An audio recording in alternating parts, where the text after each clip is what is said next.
So, hello guys, this is Pratham Srivastav. Today I am talking about the most repeated para and you can say most repeated question of NEET जो कि NEET हर साल पूछता ही है। तो आइए देखते हैं। देखिए, chemicals, enzymes and other bioactive molecules, ये पैरा स्टार है। ये पैरा स्टार है, तो याद रखिए, आप इसको ज़रूर पढ़िएगा।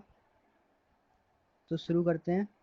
Microbes are also used for commercial and industrial production of certain chemicals like organic acids, alcohol and enzymes। तो माइक्रोब्स यूज़ किए जाते हैं कॉमर्शियल इंडस्ट्रियल प्रोडक्शन में, किसके?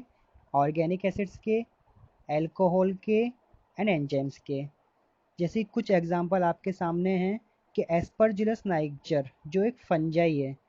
तो आपको इसकी क्लास याद आ रही होगी तो प्लीज़ कमेंट सेक्शन में बताइएगा। एस्परजिलस नाइगर्स एक फंजाई है जो कि सिट्रिक एसिड प्रोड्यूस करती है। और एसिटोबैक्टर एसिटाई एक बैक्टीरियम है जो कि एसिटिक एसिड प्रोड्यूस करता है। और देखिए, क्लॉस्ट्रिडियम बोटाइलिकम जो कि एक बैक्टीरियम है और जो ब्यूटाइरिक एसिड प्रोड्यूस करता है। तो इसको याद रखना तो बहुत सरल है। ब्यूटाइलिकम से B4B ब्यूटाइरिक एसिड। और लैक्टोबैसिलस, ये तो आपका फेवरेट है, जो कि एक बैक्टीरियम है और दही, इसको याद रख सकते हैं, दही के लिए काम आता है। और लैक्टिक एसिड। यीस्ट, ये तो मोस्ट नॉलेज वाला क्वेश्चन है, जो कि यूनिसेलुलर होता है, फंजाई। और एस्कोएलमेंथिस से बिलोंग करता है। इसका बॉटनिकल नेम है सैक्रोमाइसिस सेरिवेसी।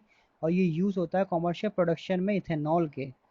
और माइक्रोब्स कुछ एंजाइम्स के प्रोडक्शन में भी यूज़ होते हैं, जैसे कि देखिए लाइपेज। लाइपेज डिटर्जेंट फॉर्मुलेशन के लिए यूज़ तो होता ही है, लेकिन ये रिमूव भी करता है ऑयल स्टेन्स को, लॉन्ड्री में काम आता है। और you must have notice that bottle juice जो कि हम मार्केट से लेके आते हैं वो बहुत ही क्लियरर होती हैं। क्यों? ऐसा क्यों? क्योंकि उनमें एंजाइम्स यूज़ किए जाते हैं इनको क्लियर करने के लिए, और एग्जांपल उन एंजाइम्स के पैक्टिनेज और प्रोटीजेस और स्ट्रेप्टोकाइनेज। याद रखिएगा, स्ट्रेप्टोकाइनेज प्रोड्यूस होता है एक बैक्टीरियम से, स्ट्रेप्टोकोकस, जो कि एक मॉडिफाइड जेनेटिक इंजीनियरिंग से बनाया गया है और क्लॉट बस्टर की तरह यूज़ होता है। ये रिमूव करता है क्लॉट्स को ब्लड वेसल से, जो जिस पेशेंट्स को मायोकार्डियल इन्फेक्शन हो और जिसकी वजह से उसे हार्ट अटैक आया हो।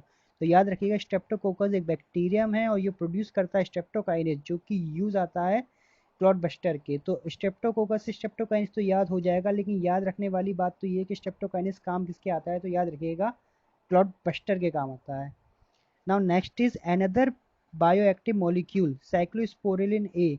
तो ये तो आपको ह्यूमन एंड डिसीज से याद होगा ही सही, ये इम्यूनोसप्रेसिव एजेंट की तरह काम आता है। That is used N immunosuppressive agent in organ transplantation patient, जो कि पर्सन में ऑर्गन ट्रांसप्लांटेशन हुआ हो उसको इम्यून को सप्रेस करने के लिए साइक्लोस्पोरिन काम आता है। और ये प्रोड्यूस किससे होता है, तो फंगस ट्राइकोडर्मा पॉलीस्पर्मम। तो याद रखिएगा, फंगस ट्राइकोडर्मा पॉलीस्पर्मम किसको प्रोड्यूस करती है, साइक्लोस्पोरिलिन ए को।